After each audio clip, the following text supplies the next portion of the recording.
Just when you thought divorce and marriage could not get any stranger with the terminology and the trends, there's something called sleep divorce. This may have existed for many, many years, but now it's really named, and appropriately so. With a sleep divorce, you're not necessarily legally getting a divorce. You're not saying I'm filing for dissolution of marriage from my wife or from my husband. You are in fact saying we're going to sleep in separate bedrooms or in the same room in separate beds.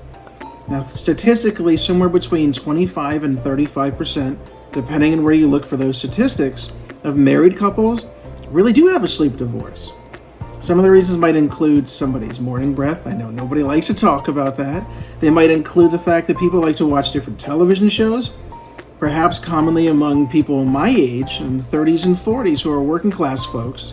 It's quite common that people live different lives with different schedules. Maybe a doctor or a nurse might work the night shift, a lawyer or an accountant might work the day shift, and then they're like two passing ships in the night. It's difficult to coordinate schedules. This might also be really important for younger parents because one of those parents should really be on duty all night in case your kids get sick, and the other parent might need sleep, and you rotate and you alternate, and all of those things are involved. So of course, those are some of the advantages. The advantages are that you're not disturbing each other, that you're keeping distance. Some people think it keeps the mystery alive. Interpret that expression how you like. But there are some disadvantages. Those disadvantages may include that you're now living separate lives potentially. You're talking to different friends at different times of the day, different times of the night.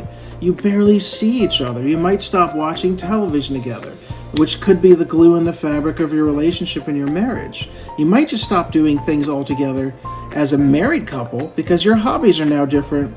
And of course, if you're sleeping in separate beds and in separate bedrooms, a lot of people feel like they're roommates and not married people. So sleep divorce is great for some, okay and necessary for others, and it could be detrimental to your marriage. So think very carefully before making that decision. And if you have made the decision and you do sleep in separate beds and or separate bedrooms, if something's not working out, talk to your spouse about it. Be honest, be reasonable, and make sure that everybody's aware of how you feel.